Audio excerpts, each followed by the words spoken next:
Fala galera, tudo bem? Aqui professor Alexandre Ferreira Gonçalves, né? Nosso canal aqui, nossa ideia de resenha científica, que é trazer para vocês um pouco da minha leitura, da minha prática de leitura nos artigos e como uma forma de resenha, né? Uma dissertação aqui para a gente resenhar, ver os pontos positivos, negativos, aplicações práticas, que se dá para utilizar na nossa rotina de treinamento, beleza?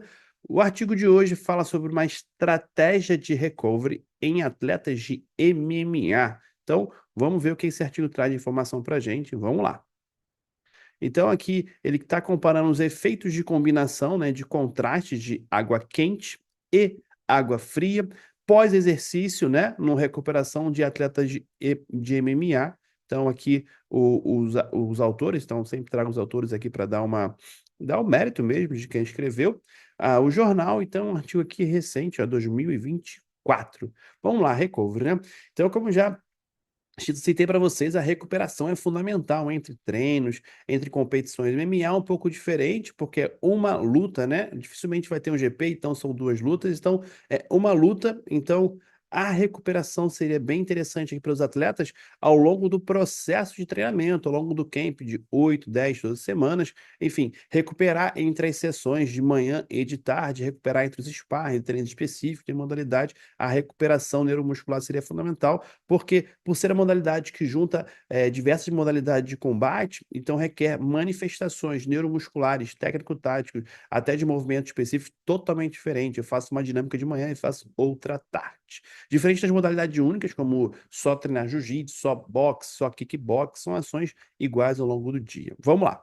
Então, qual é a exposição de desfecho do estudo, né? O objetivo desse estudo é avaliar o efeito terapêutico de contraste de calor e pressão de água fria na recuperação muscular. Quando a gente fala recuperação muscular, esse artigo ele trouxe informações muito preciosas e eu decidi colocar aqui para ampliar nossas informações. Quando ele fala recuperação muscular, ele está verificando tônus muscular, elasticidade, rigidez, unidade de perfusão, né, e índice de fadiga muscular. Muito interessante essa descrição, porque ele enriqueceu ainda mais, trouxe conteúdos muito específicos, beleza? Vamos lá, dando segmento, tá? Quem são os atletas, né? São atletas com 25 anos aqui de média, com IMC de 24, ele não dá uma informação de percentual de gordura, então usou o IMC, e uma experiência de 10 anos, então uns atletas bastante experientes, com muita prática de MMA. Isso é fundamental para ver o nível de treinabilidade, a experiência dá informação sobre treinabilidade.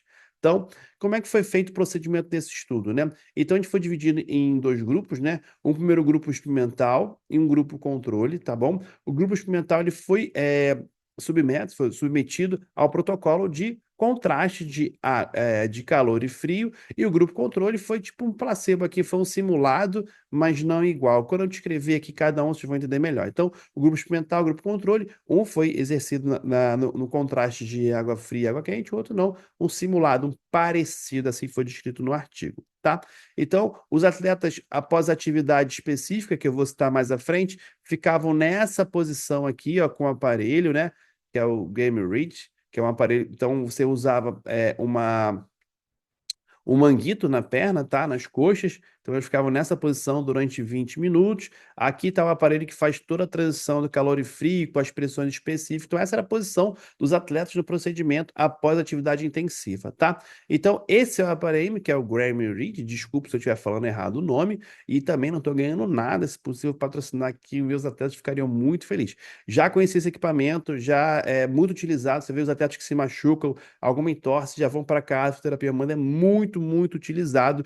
Ele tem grande capacidade de combinação de quente e frio, então é um excelente aparelho. Ele tem um manguito de pressão também, e também é um processo que vai economizar tempo. Então você consegue fazer calor, frio, pressão ao mesmo tempo. Então, hoje, para o processo de recuperação, é muito interessante. Várias empresas, vários centros de treinamento, várias clínicas já têm. Por isso que eu trouxe esse estudo para a gente. Pode não ser realidade de muitos, mas muita empresa já tem e pode ser muito importante você ler um artigo sobre ele. Vamos lá, seguir, só quis cortar aqui um pouco, falar sobre ele. Há mais dúvidas aqui está o e-mail deles, também tem, minto, o site, mas tem alguma coisa aqui no Brasil também, então não aprofundei muito, que não era o meu objetivo, mas aqui está a informação. Não estou sendo patrocinado, bem que eu poderia ser, né? Isso aqui é um excelente material para recuperação, muitos da fisioterapeutas também. Mas vamos lá. Então, como é que era o protocolo? O protocolo de intervenção alternava a cada 2 minutos quente e frio. Então, no grupo experimental, ele tinha o frio a 3 graus com uma pressão de 75 por mercúrio, quase que não saiu. No segundo ponto, ele tinha um calor de 45 graus, uma compressão de 25, tá bom? O grupo controle, qual era a diferença? O frio era 15 graus e a compressão era só de 15. O calor era 36 graus e a compressão era só de 15. Então, há uma variação. A pressão manteve-se, mas é uma variação não tão alta na temperatura. No grupo experimental, uma grande diferença na variação de temperatura e uma grande diferença na posição de pressão. E aqui está a posição, o qual citado que a gente conversou. Vamos lá.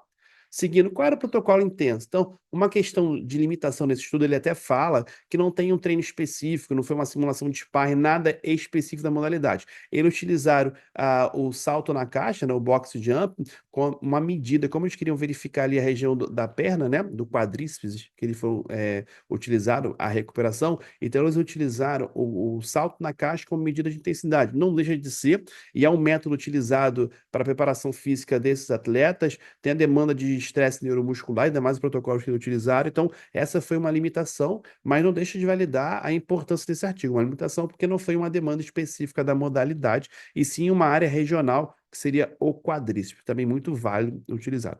Qual foi o protocolo de intervenção, né? O protocolo que era induzir a fadiga, né? Levar o cara à fadiga máxima, não conseguir executar os movimentos, e dano muscular. Consistia em 4 séries de saltos pliométricos e uma caixa de 50 centímetros, uma caixa alta, considerável. Então, aqui tem uma limitação que não mostrou também para gente qual era a força relativa desses atletas, se eles conseguiam executar, enfim. Então, são informações que poderia complementar.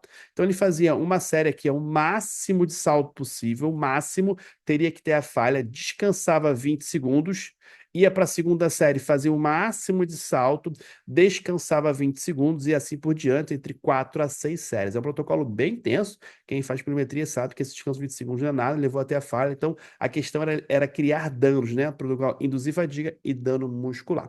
Então, eu fiz esse desenho aqui para ajudar no nosso processo de atendimento, eu acho que desenha tudo em todos os artigos, ajudam muito a gente entender qual a ideia do protocolo. Então, esse foi o protocolo, foi o treinamento de exercício que ele utilizou para gerar os danos. Perfeito? E com isso, ele utilizou, como é que eu vou verificar, né, a questão desse dano e o impacto que teve? Então, ele usou o quê? O RSI, né, que é a relação, né, que avalia a força reativa dos músculos dos membros inferiores. Então, muito interessante, utilizou essa plataforma The Force, da Austrália 2012, então essa plataforma que ele utilizou, e o RSI nada mais que uma equação que vai calcular a altura do salto dividido pelo tempo de contato. Então, esse é o cálculo que ele faz, que é o RSI. Então, consequentemente, se eu fiz muitos saltos pliométricos, eu vou usar uma maneira de calcular esse índice de fadiga. Ele utilizou o RSI, é validado, é muito utilizado. Então, assim, vou trazer até uma coisa assim que tem nada a ver com o artigo. O RSI é tão reconhecido que existe na literatura a descrição dele, a relação da altura do salto, tempo de contato e as suas distribuições de informações. Por exemplo, se você tiver um valor menor que 1,5, você tem baixa capacidade reativa, então treinar métodos reativos. Se você tem entre 1,5 e 2, você tem uma moderada capacidade reativa. E se você tem 2,5, 2,0, 2,5, você tem uma boa capacidade reativa.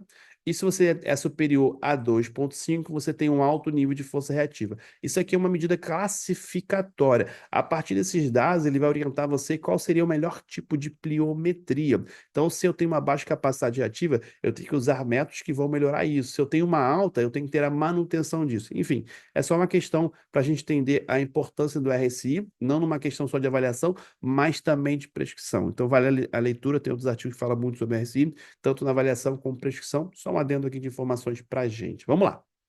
Então, para protocolo de intervenção, para verificar a recuperação muscular, ele usou uma unidade de perfusão tecidual, né, que é um padrão ouro para a resposta microcirculatória do sistema físico ou repouso após o estímulo. Utilizou miotonometria, tá? Tem que ter a diferença de propriedades físicas em comparação com fibras musculares esticadas. Utilizou um limiar de dor sob pressão, tá? Detecção limiar de dor, pressão tentativa de controlar obviamente, o limiar de dor desse atleta.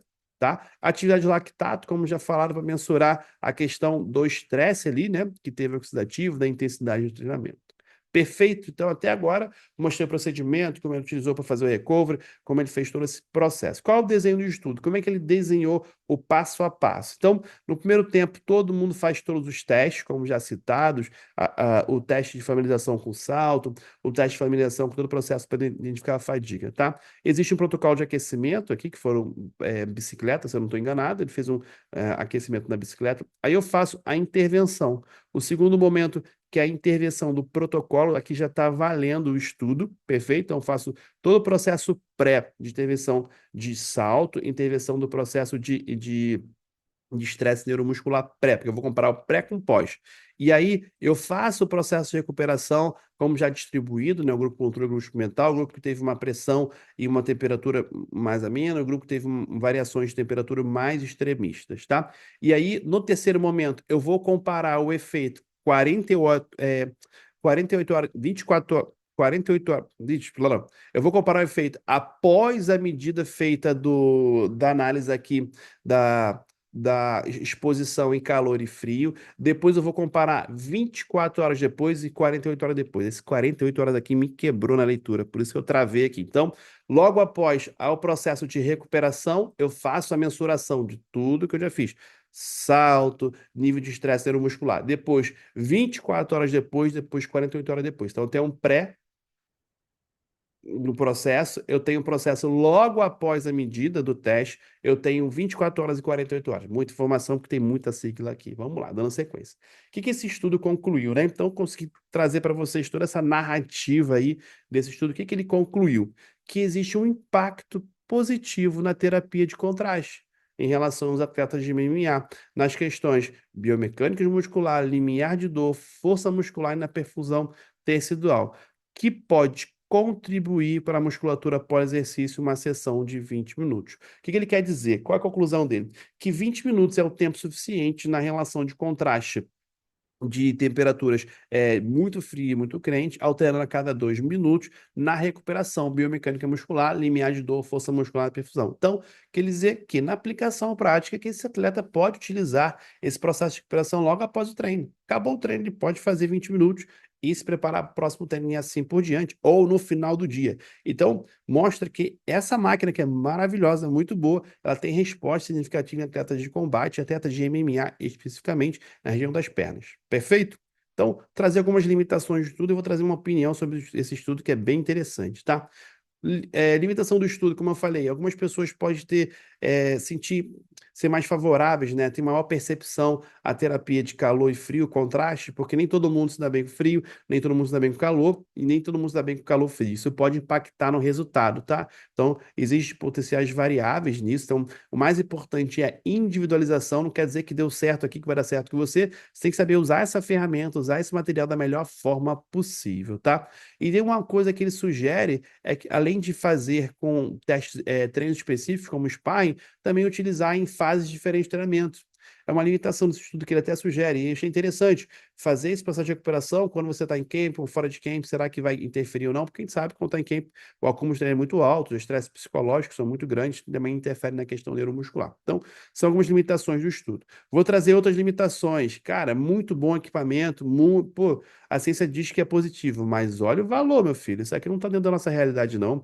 Isso aqui é só para ter uma parte de lombar, de perna tornozelo, de cotovelo aqui, ó. Olha o valor que é cada um, só para comprar. É muito caro. Então, ele sai um pouco da nossa realidade, ele é bom, mas não é um atleta não vai conseguir ter esse, ainda mais de MMA nacional aqui, dificilmente, lógico, internacionais podem ter, até pela questão de custo, né, muito elevado. Olha aqui, para que você tem que comprar cada um desses. Parece ter a GoPro, né? Não sou patrocinado novamente. GoPro, a câmera, entre aspas, é barato. O que encarece são os acessórios que você tem que colocar. É exatamente isso. Cada acessório desse tem esse valor aqui. É muito elevado, não está dentro da nossa realidade. Temos que pensar em outra estratégia. Então, esse é um ponto que eu sinto limitante, tá? É o custo. Bom, funciona, mas o custo é muito elevado. Olha aqui, 2.500, 3.000, 4.000 e só o estojo, tá? Isso aqui é só o estojo. Só o estojo. Enfim. Então, fica aqui a nossa resenha. Espero que vocês tenham gostado. É descontraído. Vou errar ao vivo. Não vou gravar de novo. A gente vai direto, porque realmente ler artigo assim, lembrar de tudo isso. Mais importante que ser entendido. O artigo vai estar disponível aqui. Espero que vocês gostem. Qualquer dúvida, estou à disposição. Um grande abraço e bem-vindos à Resenha Científica.